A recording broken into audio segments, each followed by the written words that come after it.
साथियों, स्वागत है आप सभी का एक बार फिर से मेरे चैनल पर। और जैसा कि हमने एंजाइम्स को डिटेल में कवर कर लिया है 3 डिफरेंट पार्ट्स में। अब हम यहाँ पर जो पर्टिकुलर चीज़ को देखने वाले हैं, वो यहाँ पर हम कुछ डीबीटी जेआरएफ के क्वेश्चंस जो कि हमारे पेंडिंग रह गए हैं, उसको हम एक बार फिर से वापस से सॉल्व करते हैं। तो यहाँ पे आप देख सकते हैं, जो कि मैंने यहाँ पे क्वेश्चंस लगाया हुआ है, जो कि आपका डीबीटी जेआरएफ 2022 का क्वेश्चन है। तो यहाँ पे बहुत ही बढ़िया क्वेश्चन है एंजाइम्स, जो कि अभी ताज़ा-ताज़ा हम लोगों ने पढ़कर आया है। तो इस क्वेश्चन को हम यहाँ पे सॉल्व करते हैं। जैसा कि यहाँ पे आपसे कह रहा है कि which one of the following will not change upon adding an enzyme to a chemical reaction या changing the concentration of the reactant या product। तो कहने का मतलब ये है कि दो फैक्टर्स आपसे पूछ रहा है कि या तो आप एंजाइम्स को किसी रिएक्शन में ऐड कर रहे हैं, और या फिर अगर आप कंसंट्रेशन रिएक्टेंट या प्रोडक्ट की चेंज करते हैं, ठीक है? तो मतलब कह सकते हैं कि आपका कौन सी ऐसे फैक्टर है जो चेंज नहीं होते हैं। तो जैसा कि एंजाइम्स के केस में मैंने आपको पढ़ाया था कि एक चीज़ तो हमने के इक्विलिब्रियम पढ़ा था, जो इक्विलिब्रियम कांस्टेंट को एंजाइम प्रभावित नहीं करते हैं, बस उस चीज़ को क्या करते हैं, जल्दी लाने में हेल्प करते हैं। तो यानी कि के इक्विलिब्रियम आपका यहाँ पे जो होगा, वो एंजाइम इसको चेंज नहीं कर सकते हैं। तो यहाँ पर बी ऑप्शन आपको देखने को मिलेगा, जहाँ पे के इक्विलिब्रियम लिखा हुआ है। तो यानी कि बी ऑप्शन अगर आपका सही होगा, तो यानी कि ए ऑप्शन जो यहाँ पे दिया गया है, ओनली ए, तो ये आपका कैंसल आउट हो जाएगा। 2664 जो होगा, ये ऑप्शन आपका नहीं होगा। तो यानी कि आप क्वेश्चन को कैसे ट्रेस करेंगे, उस बात को भी समझते हुए चलिए। इसके बाद यहाँ पे 2 फैक्टर आपको और देखने को मिल रहा है। जब मैंने एंजाइम्स आपको पढ़ाया था, तो मैंने आपको बताया था कि डेल्टा जी एक होता है और एक आपका डेल्टा जी नॉट होता है। ठीक है? पहली बात तो अगर आप ओवरऑल डिफरेंशिएट जब हम नहीं करते हैं, तो केवल और केवल हम डेल्टा जी बोलते हैं। बट अगर हम डिफरेंशिएट करने पर जाते हैं, तो जो ये डेल्टा जी नॉट होता है, ये आपकी स्टैंडर्ड वैल्यू होती है। ठीक है? तो जो स्टैंडर्ड होता है, इसको जो होते हैं, वो प्रभावित नहीं करता है एंजाइम्स। तो यहाँ पर जो इसका करेक्ट आंसर आपका निकल कर आएगा, वो आपका डेल्टा जी नॉट होगा। यानी कि डेल्टा जी नॉट और के इक्विलिब्रियम 2 ऐसे फैक्टर हैं जो प्रभावित नहीं होते हैं। तो यानी कि इसका जो राइट आंसर आपका बनेगा, वो आपका ए और बी बनेगा। 2661 जो होगा, वो इसका करेक्ट आंसर बनेगा। तो आप समझ सकते हैं कि जितनी चीज़ें आपको पढ़ाई गई हैं, उसी के बेसिस पे ये सारे क्वेश्चंस आपके आसानी के साथ सॉल्व हो जाएँगे। ठीक है? इसके बाद एक नेक्स्ट क्वेश्चन, जो कि आपका कह सकते हैं सेक्शन ए का क्वेश्चन है। ठीक है? यहाँ पे आपसे कह रहा है कि रीज़निंग टाइप का क्वेश्चन है कि 48 आदमी किसी काम को 25 घंटे में करते हैं, तो 15 आदमी उसी काम को कितने घंटे में करेंगे? तो इसमें आपको सिंपल एक फ़ॉर्मूला लगाना होता है। जैसा कि आप कह सकते हैं कि 48 आदमी जो हैं, वो 25 घंटे में काम कर रहे हैं, तो इसको मल्टीप्लाई कर दीजिए 25 से। और आपसे पूछा जा रहा है 15 आदमी के लिए, तो इसको आप क्या करेंगे, डिवाइड करेंगे। बस इतना चीज़ आपको याद रखना है। इसके बाद आप कैलकुलेट कर लीजिए। अगर आप इसको कैलकुलेट करने पे जाते हैं, तो 5 से इसको डिवाइड करेंगे, 3 हो जाएगा, 5 से 5 हो जाएगा, 3 से ये 16 हो जाएगा, और 16 को 5 से मल्टीप्लाई करेंगे, तो ये आपका 18 आवर आ जाएगा, जो कि यहाँ पे रखा हुआ है एक ऑप्शन में। ठीक है? तो 2443 जो होगा, वो इसका राइट आंसर होगा। तो ये आपका रीज़निंग के क्वेश्चंस को सॉल्व करने का ये मेथड होता है। तो उसको याद रखिएगा, जितने आदमी ने जितने काम को किया, उसको मल्टीप्लाई कर दीजिए, और जितने आदमी के लिए आपसे पूछा जा रहा है, उसको आप क्या करेंगे, डिवाइड कर देंगे। इसके बाद नेक्स्ट क्वेश्चन, जो कि आपका बायोकेमिस्ट्री या बायोसिंथेटिक पाथवे से पूछा गया था कि which one of the following compound is not the carbon source of the acetyl coenzyme. A का कार्बन सोर्स कौन नहीं होता है? तो जब आप इसको बहुत सारे, मैं कहूँगा काफ़ी अच्छा क्वेश्चन इन्होंने यहाँ पे पूछा है, स्टार मैं दूँगा। जब तक आपको पूरे पाथवेज़ नहीं पता होंगे, तब तक ऐसे क्वेश्चंस आप नहीं सॉल्व कर सकते हैं। ठीक है? तो थोड़ी-सी कन्फ्यूज़न आपको आएगी, बट थोड़े बहुत भी पाथवेज़ अगर आपने इसको देखे होंगे, तो आपको इसका जो राइट आंसर आपको निकल कर आएगा, वो आपका ऑक्ज़ैलो एसीटेट या एसीटो एसीटेट जो होता है, वो not the carbon source of the acetyl coenzyme है। यानी कि इस क्वेश्चन का जो राइट आंसर बनेगा, वो आपका 584 होगा, जो कि 2336 जो है क्वेश्चन आईडी का ये राइट आंसर है। तो यहाँ तक बात आपको समझ में आ गई। इसके बाद एक क्वेश्चन यहाँ पे और पूछ रहा है, और कह रहा है कि ड्यू टू द डिफिकल्टी, बहुत ही ध्यान से समझिएगा, बहुत ही कह सकते हैं ना कि आपका ब्रेन चेक किया जा रहा है। बस थोड़ी बहुत चीज़ों को अगर आप नहीं भी जानते हैं, इस पूरी चीज़ों को, लेकिन अगर आप ध्यान से इसको ट्रेस करेंगे ना, तो भी आप इस क्वेश्चन के आंसर तक पहुँच जाएँगे। और कैसे पहुँचेंगे, अब उस बात को समझिएगा। तो जैसा कि यहाँ पे कह रहा है कि due to the difficulty of isolating and culturing many marine micro organism are regarded as a viable but non culturable. यानी कुछ ऐसे मरीन ऑर्गेनिज्म है जो जिनको आप कल्चर नहीं कर सकते हैं। Which one of the following is a suitable method to hunt for useful genes in these organ. यानी कि अगर आपको उसके जीन्स को तरीके से आपको प्रिडिक्ट करना है या उनकी एनालिसिस करनी है, तो आप कौन सी ऐसी टेक्निक यूज करेंगे? ठीक है? तो अब यहाँ पर जो आपके लिए इंपॉर्टेंट चीज है, तो सबसे पहली बात यहाँ पे लिखा गया है कि वायबल है बट नॉन कल्चरेबल है। तो यानी कि अगर आप उसको कल्चर नहीं कर सकते हैं, तो आप इन सीटू कल्टीवेशन भी भूल जाइए, क्योंकि इन सीटू कल्टीवेशन का मतलब है कि आप वहीं पर जाके उनको कल्टीवेट करना नहीं हो पाएगा। इसके अलावा आपका growing them in a large bioreactor, तो यानी कि जब कल्चरेबल ही नहीं है तो आप उसको बायोरिएक्टर में कैसे कल्चर करके उनको देख पाएंगे। ठीक है, इसके बाद चूंकि आपका बारकोड सीक्वेंसिंग भी आप नहीं कर पाएंगे क्योंकि जब आप उनका कल्चर नहीं कर पाएंगे। लेकिन यहाँ पर जो एक इम्पॉर्टेंट चीज है कि जो आपके लिए इम्पोर्टेंट है कि आपको उनके यूजफुल जीन्स को डिटेक्ट करना है या उनको समझना है। तो उसके लिए जो आपके लिए बढ़िया टेक्निक आप कर सकते हैं उसमें केवल और केवल आप क्या कर सकते हैं, मेटा जीनोमिक एनालिसिस कर सकते हैं। ठीक है, तो यानी कि इसका जो राइट आंसर निकल कर आएगा वो आपका 3068 होगा, 767 3068। तो समझ रहे हैं, ऐसे क्वेश्चंस को देख के घबराना नहीं है, नियर अबाउट आप उस क्वेश्चन के आंसर तक पहुंच जाएंगे जब आप उसके मेथड को जब आप समझेंगे। ठीक है, तो ये बात आपको समझ में आ गई होगी, इसमें आपको कोई डिफिकल्टीज नहीं आई होगी। बाकी कहीं पर भी अगर आपको कोई भी समस्या आती है तो आप उसको कमेंट सेक्शन में जरूर बताइएगा। राइट, एक सेकेंड।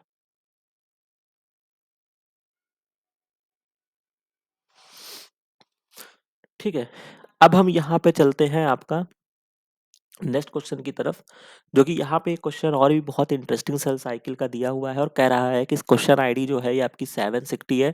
कह रहा है कि in the animal cloning donor somatic cell should be in which stage of the cell cycle. तो हालांकि जब आप ये कॉमन सेल साइकिल का एक्सपेरिमेंट पढ़ते हैं जहाँ पे हम एक बहुत ही बेहतरीन, अगर मैं आपको, अगर आप तो थोड़ी फिलहाल तो अभी तो जो नए बच्चे हैं उनको तो नहीं समझ में आएगा, बट अगर आप थोड़े से पुराने पार्ट्स को पढ़े हुए हैं और आपने सेल साइकिल या कैंसर बायोलॉजी अगर आपने पढ़ी होगी तो वहाँ पे एक एक्सपेरिमेंट आता है, जब आप प्रोजेस्टेरॉन के रिगार्डिंग एक एक्सपेरिमेंट आपको मिलेगा, वहाँ पे एक टेक्निक करके चीजों को डिमॉन्स्ट्रेट किया गया था। तो वहाँ पे जो सेल मतलब यूज किया गया था वो हमेशा किसका यूज किया गया था, G2 फेज का यूज किया गया था। ठीक है, वो एक्सपेरिमेंट था, तो वहां से ये क्वेश्चन डिराइव किया गया है। तो कुल मिला के इसको आप याद रखिएगा, जो डोनर सोमैटिक सेल्स होती हैं वो हमेशा G2 फेज से लिया जाता है। बट यहाँ पे इंटरेस्टिंग चीज ये भी जुड़ी हुई है कि सबसे पहला जब ये आंसर किया है तो 760 का 3039 इसका राइट आंसर दिया गया था। बट फाइनल आंसर की में इस क्वेश्चन को ड्रॉप कर दिया गया है। ठीक है, अब क्यों ड्रॉप किया गया है तो ये तो मेरे भी समझ से परे है, बट मुझे लगता है कि G2 जो है वो इसका करेक्ट आंसर होना चाहिए, क्योंकि एनिमल क्लोनिंग में डोनर सोमैटिक सेल्स जो हम लेते हैं वो G2 फेज का ही हमेशा लिया जाता है। ठीक है, तो ये सब कुछ चीजें कंट्रोवर्शियल है डीबीटी के रिगार्डिंग, जहाँ पे पहली आंसर की कुछ और है और फाइनल आंसर की में उन्होंने आंसर या क्वेश्चंस को ड्रॉप कर दिया है। तो हर पहलू को हम चर्चा करते हैं। इसके बाद नेक्स्ट क्वेश्चन जो कि आपका मेमोरी बेस्ड कह सकते हैं या आपका लर्निंग वाला क्वेश्चन है, which one of the following organism is not an obligate intracellular parasite and therefore can grow on the bacteriological media. तो इसका जो राइट आंसर आपका निकल कर आएगा माइकोप्लाज्मा। बाकी ये माइकोप्लाज्मा बहुत ही इंपॉर्टेंट ऑर्गेनिज्म है, हमेशा क्वेश्चन पूछे गए हैं और इसी डीबीटी जेआरएफ 2022 में इसके 2-3 क्वेश्चंस पूछे गए हैं। मेरा एक सेपरेट लेक्चर भी पड़ा हुआ है तो उसको पर्टिकुलर वॉच आउट करके जाइएगा, बहुत ही इंपॉर्टेंट है। माइक्रोबायोलॉजी अगर आप थोड़ा बहुत भी पढ़ते हैं तो फिर आप क्या करेंगे, माइकोप्लाज्मा जो होता है वो बहुत इंपॉर्टेंट है माइक्रोबायोलॉजी में। तो इसका जो राइट आंसर आपका बनेगा वो आपका 2677 बनेगा। ठीक है, फिर हम नेक्स्ट पार्ट की तरफ चलते हैं, ये भी आपका लर्निंग वाला क्वेश्चन है। Which one of the following genes can be use to generate male sterile crop plants बनाने के लिए हम कौन से जीन का यूज करते हैं। हालांकि ये मैंने आपको बता रखा है कि जैसे कि वायरस रेजिस्टेंस बनाने के लिए हम वायरस की कोट प्रोटीन का यूज करते हैं। इसके रिगार्डिंग हमने क्वेश्चंस को सॉल्व कराया है और अब मैंने आपको बोला है कि इस particular herbicide resistance, virus resistance, इन सारे चीजों को थोड़ा सा पढ़ के जाइएगा, उसी से रिलेटेड एक क्वेश्चन आपका और पूछा गया है। तो इसका जो राइट आंसर आपका निकल कर आएगा वो आपका बार्नेज जीन को यूज किया जाता है। तो 2793 इसका राइट आंसर होगा, जो कि आप देख सकते हैं।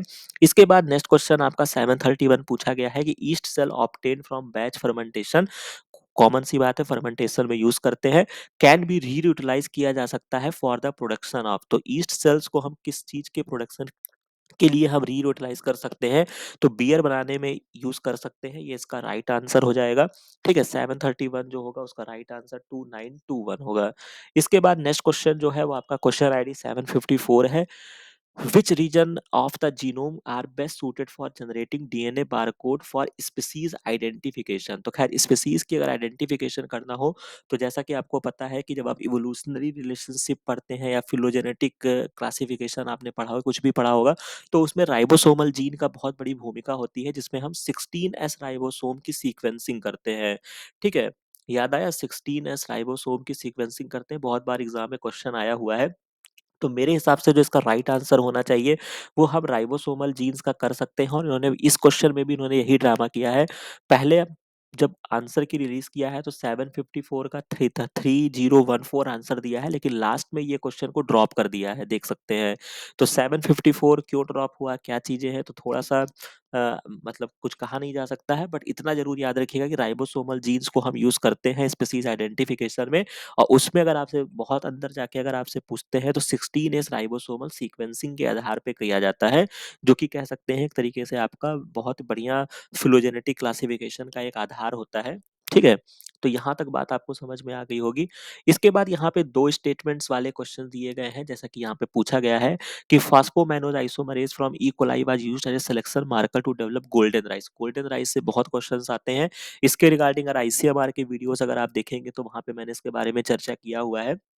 ठीक है, तो कुल मिला के अभी ये कह रहे हैं, मतलब एक तरीके से आपका अगर आप पूरा नहीं भी जानते हैं तो भी इस क्वेश्चन को आप सॉल्व कर सकते हैं। कैसे कर सकते हैं उसको समझिएगा कि पीएमआई जीन्स का यूज कर रहे हैं सिलेक्शन मार्कर के लिए, तो ठीक है भाई करो। अब रीजन क्या है कि when mannose is added in the selection media, endogenous hexokinase convert mannose को मैनोज 6 फॉस्फेट पे कवर देगा, कन्वर्ट कर देगा, जिससे ग्लाइकोलिसिस और एटीपी का प्रोडक्शन ब्लॉक हो जाएगा and repress transcription of the photosynthetic genes resulting in slower growth of non transformed plant. तो जो आपका पीएमआई जीन होगा on the other hand convert कर देगा मैनोज 6 फॉस्फेट को फ्रक्टोज 6 फॉस्फेट में। तो यानी कि हम इस तरीके से इसको यूज कर सकते हैं। तो ओवरऑल यहाँ पे ये इसका जो राइट एक्सप्लेनेशन है, तो यानी कि ए एंड आर जो है वो ट्रू है और आर जो है वो उसका करेक्ट एक्सप्लेनेशन है। ठीक है, समझ में आ रही है बात? तो मतलब कुल मिला के उन्होंने फॉस्फोज मैनोज आइसोमरेज एंजाइम को यूज कर रहे हैं। बाकी बता रहे हैं कि जब हमने मैनोज को ऐड करते हैं सिलेक्शन मीडिया में, तो वो हेक्सोकाइनेज जो है वो मैनोज को मैनोज 6 फॉस्फेट पे कन्वर्ट करता था, जिससे सारी चीजें ब्लॉक हो जा रही थी। ठीक है, और हम growth of the non transform plants जो थे उनको ग्रोथ को कम कर देता है। पीएमआई जो होता है वो अदर हैंड क्या करता है, मैनोज 6 फॉस्फेट को फ्रक्टोज 6 फॉस्फेट में कन्वर्ट करता है, जिससे हम क्या कर सकते हैं, चीजों को मतलब देख सकते हैं, उसको ऐसे सिलेक्टेबल मार्कर हम यूज कर सकते हैं। तो इसका जो राइट आंसर आपका निकल कर आएगा वो आपका 710, जो कि इसका राइट आंसर 2837 होगा। फिर यहाँ पे एक नेक्स्ट क्वेश्चन जो कि आपका बायोमेम्ब्रेन एंड ट्रांसपोर्ट से पूछा गया है, तो जो कि बहुत ही आसान क्वेश्चन, यहाँ पे हम कह सकते हैं 5 स्टेटमेंट आपको दिए गए हैं जिसको आपको समझना है कि आप उसके बारे में क्या जानते हैं। तो ट्रांसपोर्टर्स होते हैं, ठीक है, आपने पढ़ा होगा। ट्रांसपोर्टर्स होते हैं और एक आपके चैनल्स होते हैं। ठीक है, चैनल्स आपने देखा होगा जब पोटेशियम चैनल्स होते हैं, जब आपने न्यूरोलॉजिकल चीजें पढ़ी होगी। तो ट्रांसपोर्टर और चैनल्स में एक डिफरेंस होता है कि ट्रांसपोर्टर जो होते हैं वो हमेशा क्या करते हैं, उनमें जो सोल्यूट का ट्रांसपोर्ट होता है वो स्लोवर रेट होता है कंपेयर टू द चैनल। यानी कि चैनल से कोई चीजें क्रॉस होनी होती है तो वो फास्ट होता है, और ट्रांसपोर्टर से जो होता है वो आपका स्लो होता है। ये बेसिक डिफरेंस होता है ट्रांसपोर्टर और चैनल्स में। ठीक है, और आप खुद ही सोचिए ना, चैनल्स क्या होते हैं। चैनल जैसे ही पोटेशियम के चैनल्स ओपन हुए, मान लीजिए कि ये चैनल था, ये चैनल जो हुए ये क्लोज था, फिर ये आपका ओपन हो गया तो कोई भी मॉलिक्यूल सट से नीचे आ गया। ठीक है, लेकिन ट्रांसपोर्टर में क्या होता है कि उसमें बाइंडिंग साइट्स होती हैं, फिर वो उसको मूव कराएगा इधर से उधर। तो थोड़ा सा जो होता है, अगर हम कंपेरेटिवली एनालिसिस करते हैं तो चैनल्स जो होते हैं वो आपके फास्ट होते हैं और ट्रांसपोर्टर जो होते हैं वो स्लो होते हैं। तो यहाँ पे अगर आप इस ऑप्शन को पकड़ेंगे तो सी ऑप्शन में आपको देखने को मिल जाएगा कि ट्रांसपोर्टर जो होते हैं वो allow solute to cross a membrane at much slower rate than to do the channels. तो यानी कि ये ऑप्शन आपका ट्रू है और हमें करेक्ट ऑप्शंस को यहाँ पे देखने हैं। तो सी ऑप्शन आपको करेक्ट चाहिए, तो यानी कि ये कैंसिल हो जाएगा, ये कैंसिल हो जाएगा। अब सी आपको यहाँ देखने को मिल रहा है, यहाँ देखने को मिल रहा है, और ए भी आपको यहाँ यहाँ देखने को मिल रहा है। तो यानी कि ए जो होता है, ए ऑप्शन भी आपका सही है। तो आपको जो यहाँ पे देखना है वो आपको डी और ई में से डिसाइड करना है। तो एक आपको बेसिक कॉन्सेप्ट मैं आपको बता देता हूँ कि कंसंट्रेशन ऑफ द जो आपके कैटायन होते हैं इनसाइड द सेल, उसमें सबसे ज्यादा आपका पोटेशियम होता है, फिर आपका सोडियम होता है और फिर आपका कैल्शियम होता है। तो अगर आप इसको याद करना चाहें तो कंस से याद कर सकते हैं। ठीक है, ये आपको मैं ट्रिक बता देता हूँ। एक राक्षस था जो आपने पढ़ा होगा भगवान कृष्ण की स्टोरी में।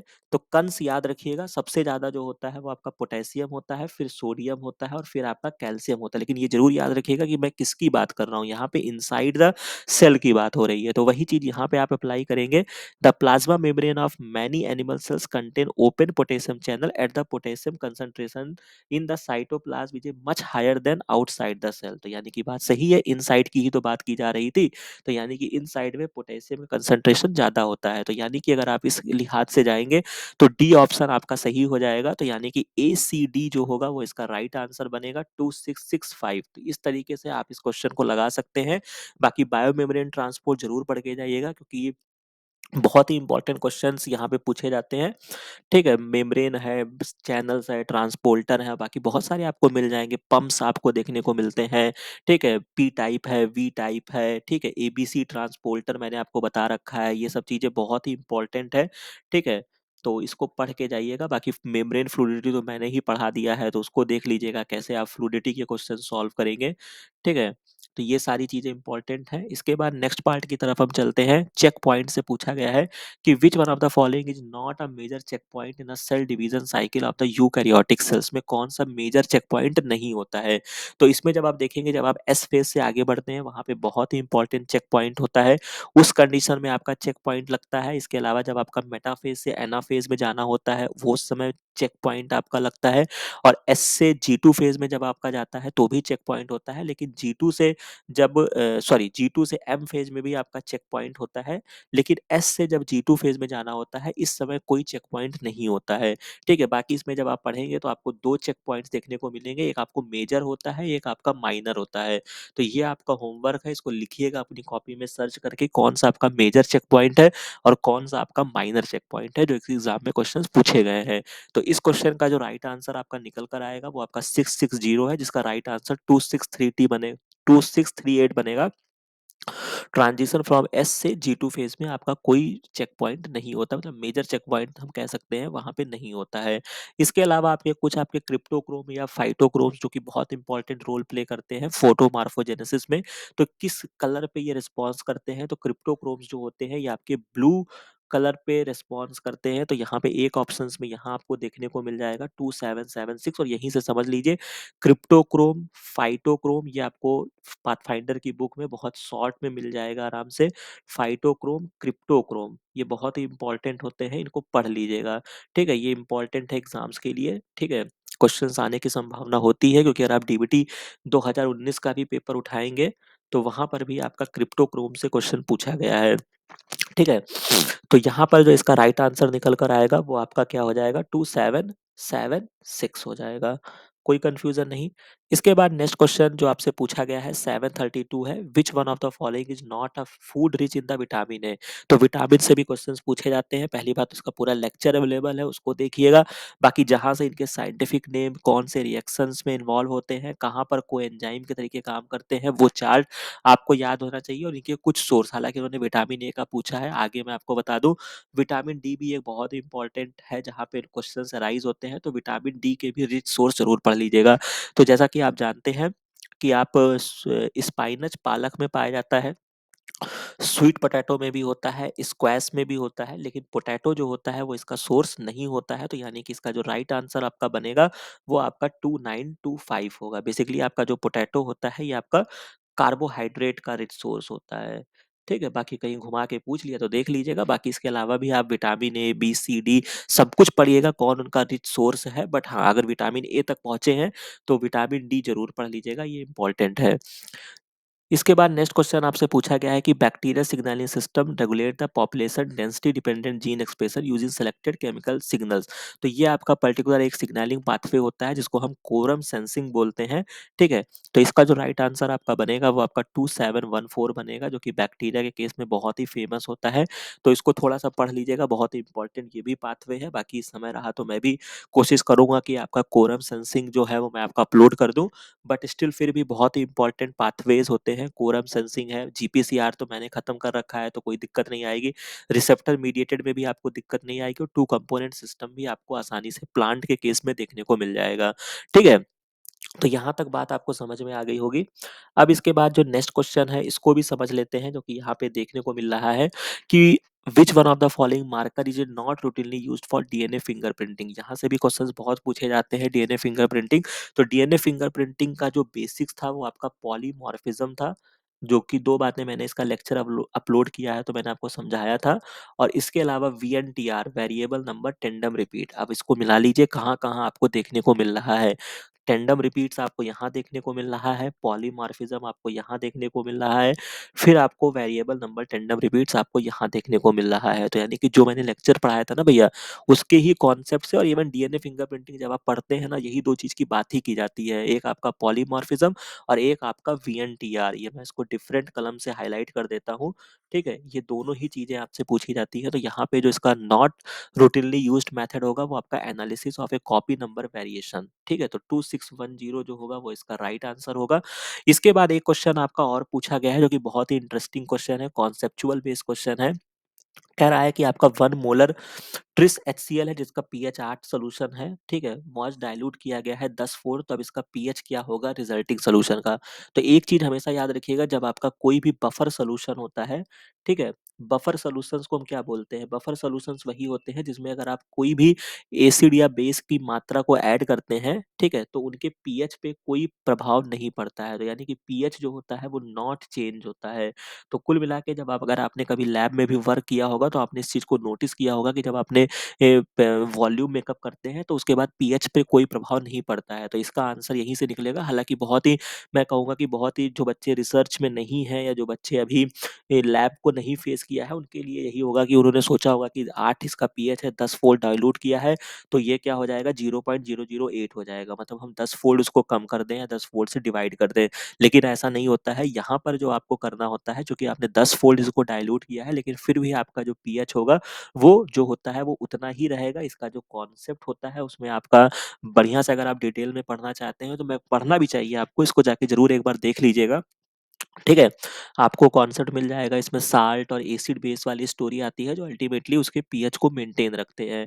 तो यानी कि जो इसका राइट आंसर आपका निकल कर आएगा वो आपका 2577 होगा, 645 इसका राइट आंसर 2577।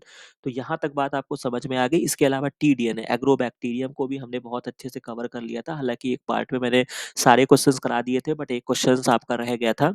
इसको भी लगे हाथ देख लीजिए, डीबीटी जेआरएफ 2022 का क्वेश्चन है। In the plant transformation vector selectable marker gene is ideally located next to the left border. ये लाइन याद रखिएगा, अगर आप क्रॉस चेक करना चाहते हैं तो जाके देखिएगा हमारा लेक्चर को, वहां पे मैंने एक लाइन में इस बात को हाईलाइट किया था, ठीक है? Of the TDNA region, because अब यहाँ पे क्या होता है, तो लेफ्ट बॉर्डर जो होता है, सबसे इंपॉर्टेंट चीज था कि जो आपका राइट बॉर्डर होता है उसके पास सिग्नल होता है, कह सकते हैं। वो सबसे पहले D1 जो होता है वो राइट बॉर्डर को कट करता है, यही तो स्टोरी थी। तो जो आपका लेफ्ट बॉर्डर होता है वो सबसे लास्ट में इंटर करता है प्लांट की सेल्स में, ठीक है? तो यानी कि जो राइट बॉर्डर के पास क्या होता है, लोकलाइजेशन सिग्नल कह सकते हैं, न्यूक्लियस लोकलाइजेशन सिग्नल जो होता है वो आपका राइट बॉर्डर की तरफ होता है। तो ये तो आपका कह सकते हैं सिग्नल है, तो इसको तो आगे आगे जाना है। तो यानी कि right border of the T DNA inter last into the plant cell, ये गलत ऑप्शन हो जाएगा। अब आप बी को हटा दीजिए, तो बी आपका यहाँ पे हट जाएगा, ठीक है? और बी आपका यहाँ पे हट जाएगा। अब आपको देखना है, तो left border of the TDNA inter last into the plant cell, बिल्कुल सही बात है।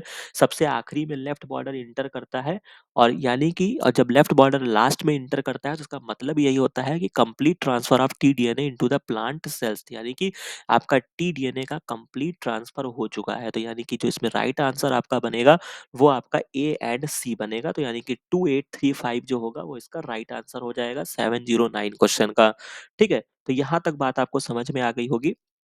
इसके बाद जो आपका नेक्स्ट क्वेश्चन है ये भी आपका मेमोरी बेस्ड कह सकता हूँ, बहुत ही घुमाया है क्वेश्चन को।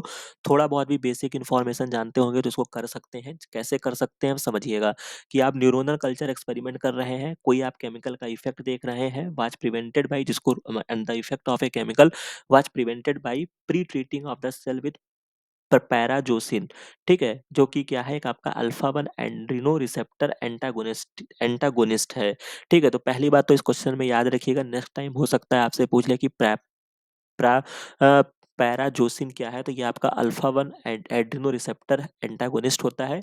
लेकिन एक कोई और केमिकल है जो कि उसका बीटा रिसेप्टर को ब्लॉक करता है, उससे वो नहीं इनिबिट हो रहा है। तो जो केमिकल आप यूज़ कर रहे हैं वो बेसिकली क्या हो सकता है? तो इसमें कुछ भी नहीं करना था। अगर आप एड्रेनो रिसेप्टर्स की बात कर रहे हैं तो कुछ आपको लग रहा होगा ना, एड्रेनालिन, नॉरएड्रेनालिन, बस वहीं से आपको इसको पकड़ लेना था। तो इसका जो राइट आंसर आपका बनेगा नॉर एड्रेनलिन बन जाएगा, यानी कि ये जो है ये आपका मेथोक्सामाइन है। बाकी रिमेनिंग ऑप्शंस में इन्होंने ऐसा नहीं किया है कि एड्रेनलिन दे दिया है, ठीक है? तो ये जो होते हैं ये आपके एड्रेनलिन एंड नॉन एड्रेनलिन उसमें केमिकल को यूज़ कर रहा है। गाबा नहीं होगा, बाकी गाबा के बारे में आपको याद रखना है हमेशा इन्हिबिटरी न्यूरोट्रांसमीटर होता है, ये तो आपको याद ही रखना है। इसके अलावा सेरोटोनिन भी मैंने आपको पढ़ाया है, एसिटिलकोलिन के बारे में भी आप जानते हैं, अल्जाइमर डिजीज़ में इसका लेवल जो होता है वो कम हो जाता है। तो कुल मिला के सारी चीज़ें आपकी पढ़ी हुई हैं, बाकी आप एड्रेनो रिसेप्टर की तरफ जाएँगे या एड्रेनो रिसेप्टर को थोड़ा बहुत अगर आप उससे मैच करेंगे तो एड्रेनालिन वगैरह से इसका लेना देना होता है, जो कि अल्टीमेटली जाके उसके रिगार्डिंग काम करते हैं। तो ये जो होते हैं ये आपके नॉर एड्रेनालिन या मेथोक्सामाइन आप इसको ट्रेस कर सकते हैं। बाकी अपना अपना तरीका है क्वेश्चंस को इवेल्युएट करने का। बाकी अगर आप इसके बारे में बहुत अच्छे से जानते हैं तो बहुत अच्छी बात है, बट फिर भी ऐसे क्वेश्चंस भी हैं जो कि आपके थोड़े बहुत ट्रिक लगाने से सॉल्व हो जाएंगे। तो यानी कि आपका 686 जो होगा उसका 2744 जो होगा वो उसका राइट आंसर बनेगा। तो यहाँ तक सारी चीज़ों को हमने कवर कर लिया है। आशा है कि जो रिमेनिंग क्वेश्चंस थे वो भी आपको सॉल्व करा के समझा दिए गए हैं, जो आपको समझ में आ गए होंगे। बाकी किसी भी तरीके की कोई भी कन्फ्यूज़न होती है तो हमारे कमेंट सेक्शन में ज़रूर बताइएगा और जुड़े रहिए इस चैनल के साथ, ताकि इस तरीके से सारे आपके एग्ज़ाम आने तक सारी चीज़ों को समय से ख़त्म कर दिया जाए। बाकी मिलते हैं नेक्स्ट वीडियो में नेक्स्ट इन्फॉर्मेशन के साथ। Thank you very much.